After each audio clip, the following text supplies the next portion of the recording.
pontuados nas pesquisas. O que eles pretendem desenvolver em 8 anos de mandato no Senado Federal?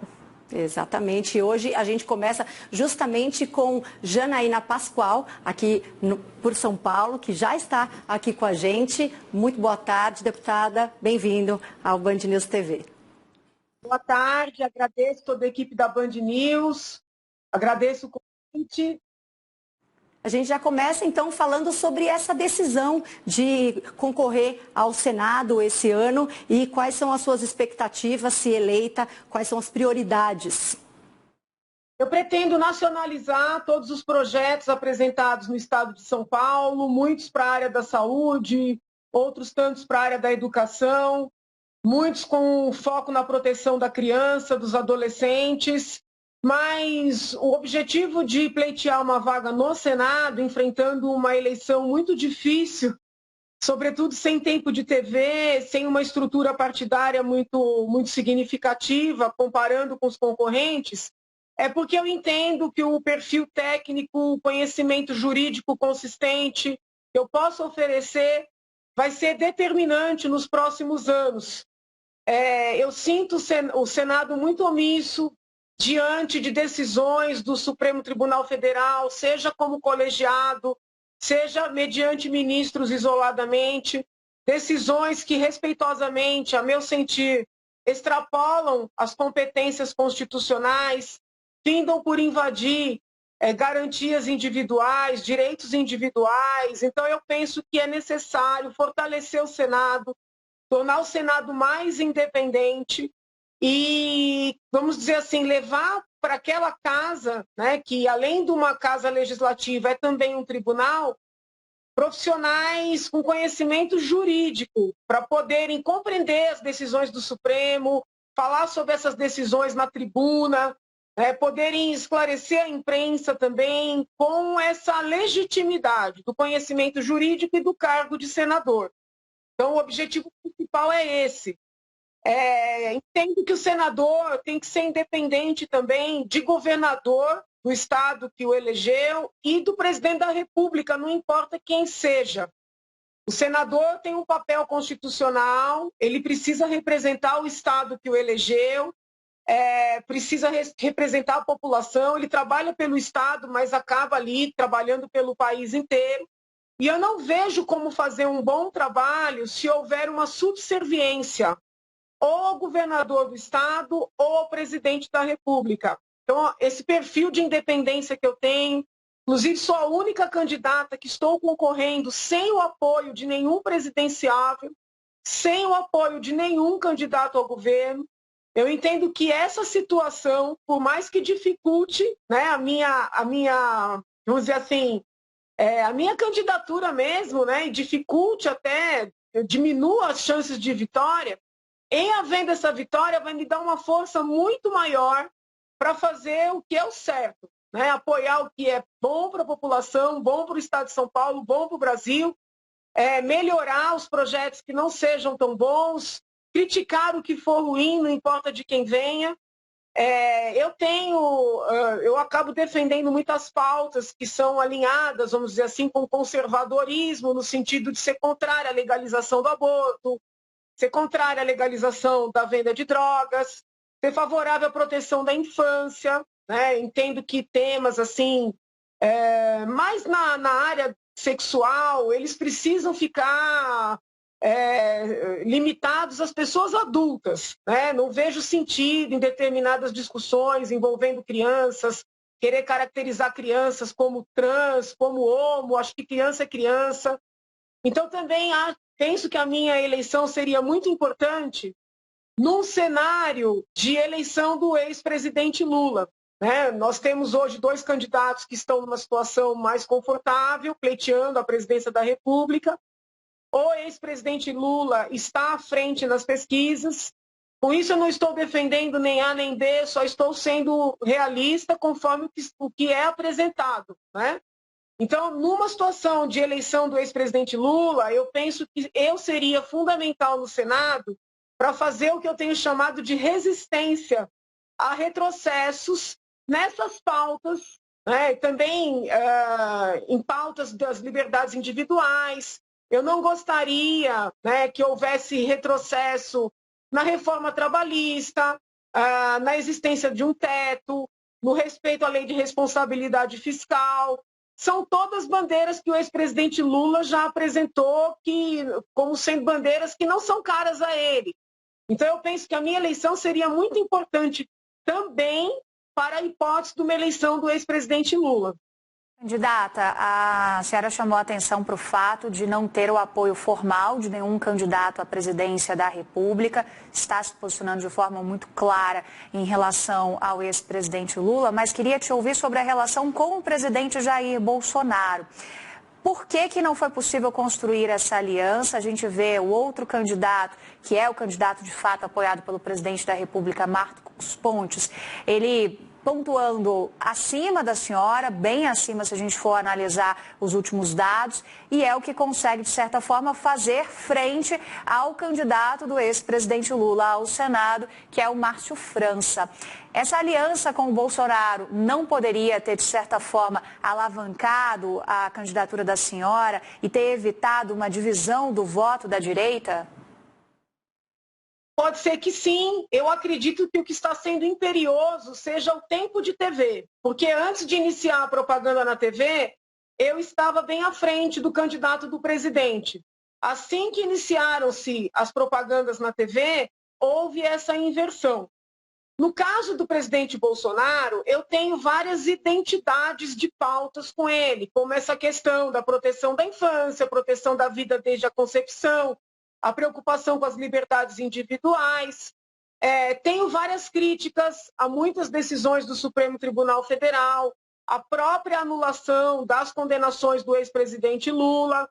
Então, eu vejo que o meu perfil seria o perfil mais adequado até para ter, vamos dizer, este apoio. Qual é o problema? Por que não foi possível esse apoio? Porque eu sou uma pessoa transparente, independente, não sou subserviente. Eu, quando preciso criticar, eu critico. Quando eu tenho que concordar, eu concordo. Eu tenho muitos argumentos jurídicos, seja para criticar, seja para concordar. E, infelizmente, hoje, o bolsonarismo ficou muito parecido com o petismo, né? O petismo que lá atrás eu combati, não só pelo autoritarismo, pelo totalitarismo, mas pelos desvios todos que ficaram comprovados no processo de impeachment, na Operação Lava Jato. Mas o bolsonarismo tem essa exigência de que as pessoas têm que aderir, sabe, por completo, é um pacote fechado. E eu prezo muito a minha independência, sou professora de Direito, sempre ensinei os meus alunos a estudarem, a analisarem os textos por conta própria, a lerem os mais diversos autores, né? Em resumo, terem mentes livres.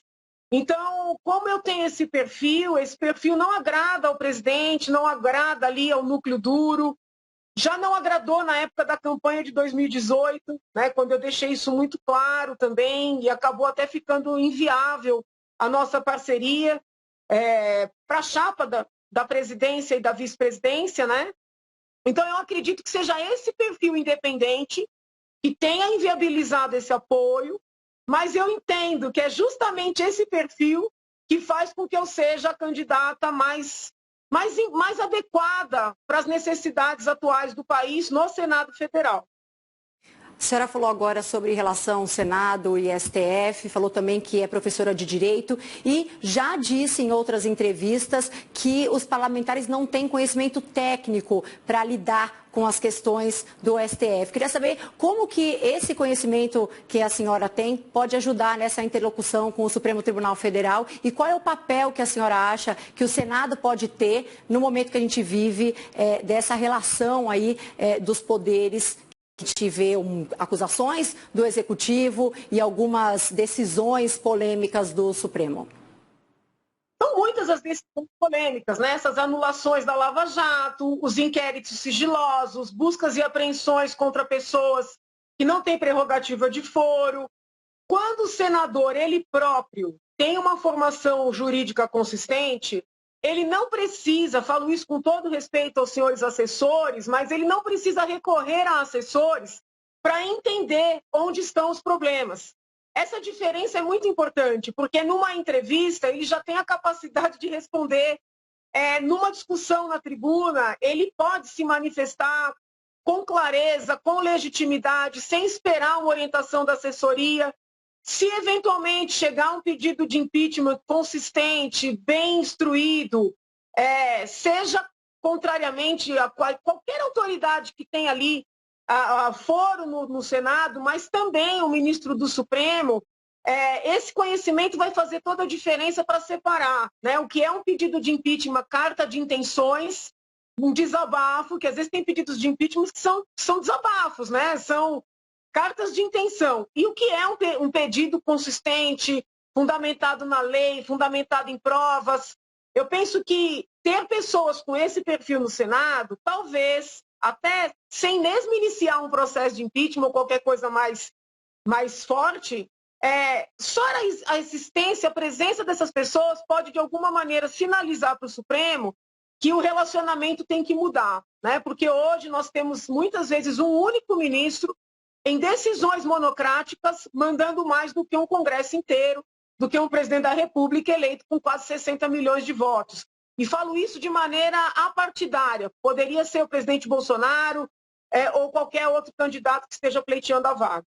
Ao mesmo tempo, candidata, vimos respostas necessárias em defesa da nossa democracia, vindas do Judiciário, vindas do Senado. Quando a presidência da Câmara tinha dificuldade de falar sobre determinados assuntos, muitas vezes é o Senado que conseguia passar uma mensagem com um pouco mais de clareza, um pouco mais de facilidade, até pelo próprio presidente do Senado acumular também a função de presidente do Congresso Nacional, é bem verdade. A senhora concorda com esses posicionamentos do Senado, quando a gente teve que ouvir respostas sobre ataques que são feitos, por exemplo, à nossa democracia, sobre atos antidemocráticos, sobre ataques contra o nosso sistema de urnas eletrônicas? O que a senhora pensa sobre isso? Eu penso que já não é mais o momento de questionar as urnas, porque nós estamos em meio ao processo eleitoral. Mas eu não vejo as críticas como ataques. Eu entendo que nós vivemos numa democracia e as pessoas têm o direito de terem sua opinião, de externarem a sua opinião. Eu fico muito incomodada com essa dinâmica que está presente no nosso país, de que qualquer crítica é recebida como ataque, né? Isso é muito ruim para a democracia. Não concordo com alguns discursos, penso que são exagerados. Eu mesma sou muito vítima de discursos fortes demais.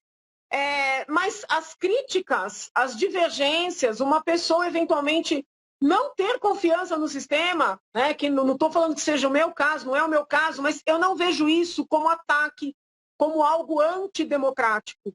E manifestações pacíficas, por piores que sejam as pautas, eu também não as vejo como antidemocráticas. Antidemocrático é quebrar patrimônio privado ou público, é atacar pessoas, é atacar prédios públicos, impedir as instituições de funcionarem. E isso nunca aconteceu, pelo menos não nesse período. Né? O que nós temos... Por exemplo, se a gente for analisar atos protagonizados pela direita, dá para a gente ver a presença de faixas que pedem, por exemplo, fechamento do Supremo Tribunal Federal. Isso está lá, é uma parcela que defende isso, a gente não pode ter uma análise generalista. Mas a senhora, como também alguém que vem do direito, a raiz da senhora é o direito, o que pensa sobre isso? Eu não concordo e acho até que essas faixas, elas prejudicam muitos pleitos que são positivos. Então, às vezes até eu questiono, com todo respeito, a inteligência de quem levanta essas faixas em manifestações que poderiam ter até um impacto maior. Muito embora eu não concorde com esses dizeres, sou defensora das nossas instituições, todas elas, eu não vejo isso como algo antidemocrático, porque a manifestação, o direito à manifestação e à expressão, ele existe para garantir às pessoas que não concordam conosco dizerem justamente aquilo que a gente abomina. Então, eu sempre dei o exemplo em sala de aula. Existe uma figura em alguns países e em alguns doutrinadores que é o aborto tardio. A pessoa deixa o bebê nascer, não alimenta, não cuida do bebê, dizendo que como existe um direito ao aborto, pode-se fazer o aborto tardio. A meu sentir, não tem nada mais abominável, né, mais inaceitável do que isso. Mas eu jamais advogaria ou defenderia que uma pessoa fosse presa ou processada ou atacada por pensar algo tão absurdo para mim. Né? É para isso que existe a liberdade de expressão e a liberdade de manifestação. Deputada, vários projetos chegaram ao Senado para tentar acabar com as regalias dos senadores, para tentar diminuir o número de parlamentares, mas elas não vão para frente.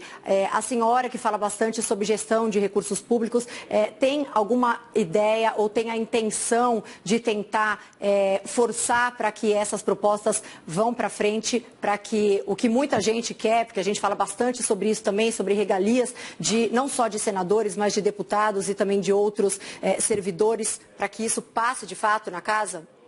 Mesmo no âmbito estadual, eu apresentei projetos para que ninguém ganhasse nem salários, nem licenças, nem aposentadorias maiores do que o teto constitucional. Apresentei projetos para reduzir verbas, reduzir setores inteiros. Eu entendo que tem que diminuir, sim, o número de parlamentares, não só pela economia, mas para dar maior visibilidade e responsabilidade para os parlamentares. Entendo que são muitos ali os benefícios. Não vou falar direitos porque eles são descabidos, né? Como alguns reembolsos de saúde, reembolsos de despesa. Pode levantar na Assembleia, eu nunca debitei um almoço sequer e é previsto que isso seja possível. Meu gabinete é praticamente o mais, se não o mais, um dos mais enxutos. E eu defendo que é assim que tem que ser. Então, essas são pautas com as quais eu me comprometo com muita tranquilidade, porque eu acredito nelas, eu acredito nessas pautas. Também sou defensora das candidaturas avulsas, entendo que o sistema hoje é muito cruel com o eleitor, porque ele é obrigado a votar nas pessoas que são escolhidas pelos partidos e não necessariamente as pessoas que querem se apresentar. Por exemplo, essa questão do tempo de TV, não vou nem falar de fundo eleitoral e partidário, porque eu sou muito crítica, mas o tempo de TV, o tempo de TV teria que ser igual para todos. Então, não existe uma equidade real nessa disputa. Nós precisamos discutir isso melhor. As candidaturas avulsas, elas vão forçar os partidos a, como é que eu posso explicar, a buscarem quadros bons para oferecer opções boas para os eleitores. Do jeito que a gente vive hoje, é um cartel, infelizmente é um cartel de partidos. Candidato, eu queria voltar na relação da senhora com o presidente Jair Bolsonaro, porque imagino que são perguntas que o eleitorado de direita se faz, sobre eventuais interpretações de que pode acontecer algum tipo de incoerência. A senhora defende bandeiras que são muito defendidas pelo presidente da República. A senhora quase se tornou vice dele em 2018. Hoje a senhora já se posicionou ao mesmo tempo defendendo renúncia do presidente Jair Bolsonaro, mas ao mesmo tempo já deu entrevistas anunciando que poderia inclusive votar no presidente Jair Bolsonaro. Agora é aquele momento de tentar sanar também algo que o eleitor de São Paulo pode ver como incoerências. Dá para dizer que a senhora é uma ex-bolsonarista, por exemplo? Não, eu nunca fui bolsonarista e o presidente sabe. Quando ele me convidou para ser vice dele, eu sentei com ele, expressei a ele todos os meus pontos de vista, que eu sabia que eram contrários muitas vezes aos pontos de vista dele. Eu não sou bolsonarista, nunca fui. Pode resgatar todas as minhas entrevistas de 2018. Quem fala que eu sou traidora não ouviu o meu discurso na convenção do PSL antes da eleição. Eu sempre fui muito clara nos meus pontos de vista.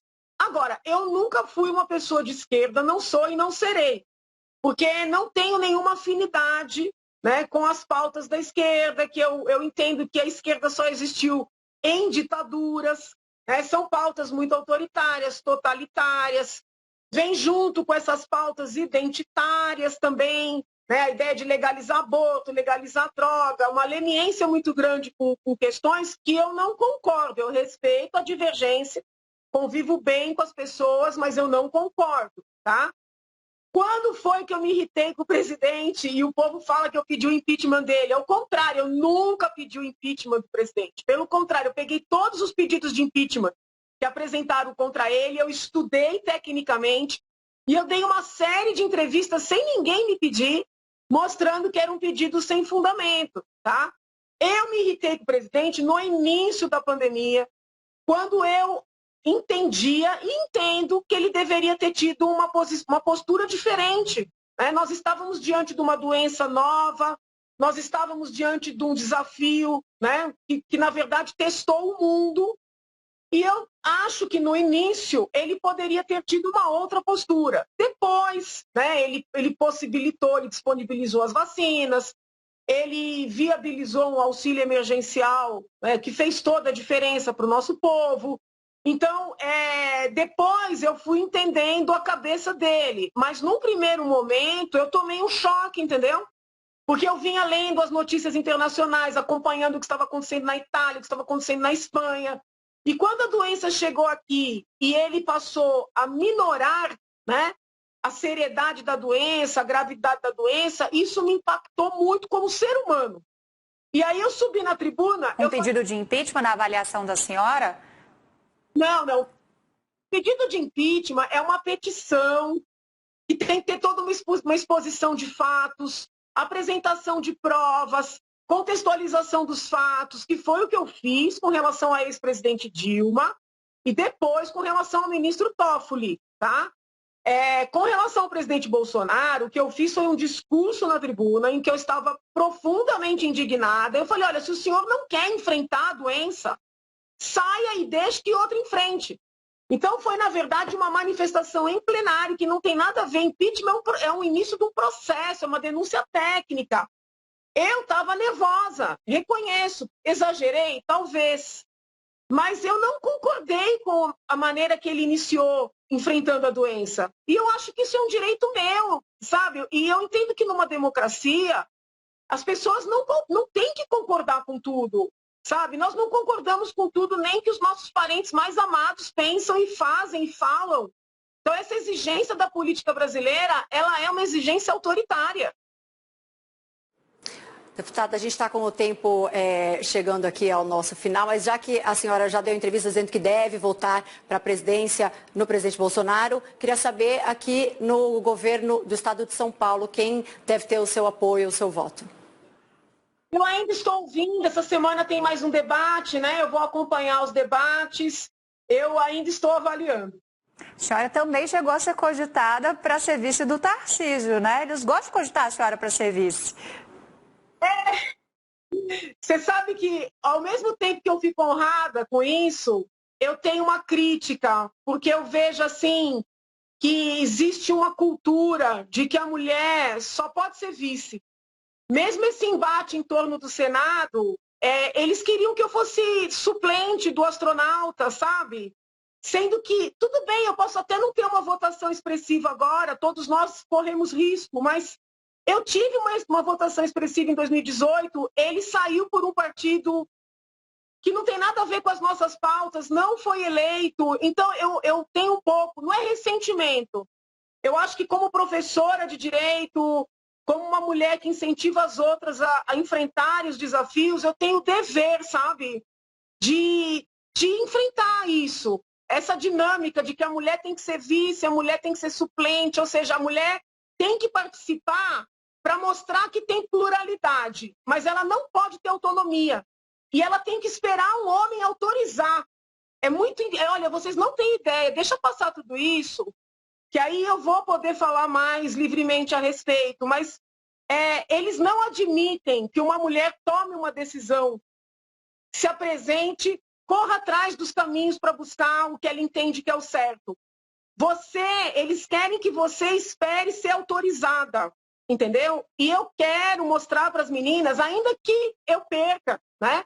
Eu quero mostrar que não é assim, nós não temos que abaixar a cabeça, sabe? Eu fico muito revoltada, desculpa.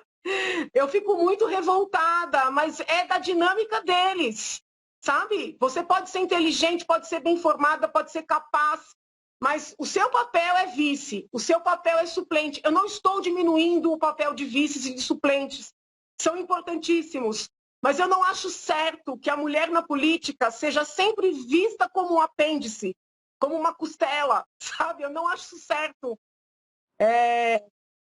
Desculpa. Não tenho que pedir desculpa, essa é uma bandeira de todas nós, mulheres, de direita, esquerda, centro, de qualquer cor. É isso, precisamos de mulheres na política, sobretudo, precisamos nos ater a isso e fora dos interesses ali de acoplar recursos do fundo eleitoral, que é algo que está caracterizando muito essa eleição. A aposta nas candidaturas femininas, mas de olho ali na colocação do fundo eleitoral. Não temos mais tempo, mas deixa eu agradecer Janaína Pascoal, candidata do PRTB ao Senado por São Paulo. Até uma próxima, candidata. Muito obrigada com a atenção aqui ao Band News. Fiquem com Deus, saúde. Obrigada.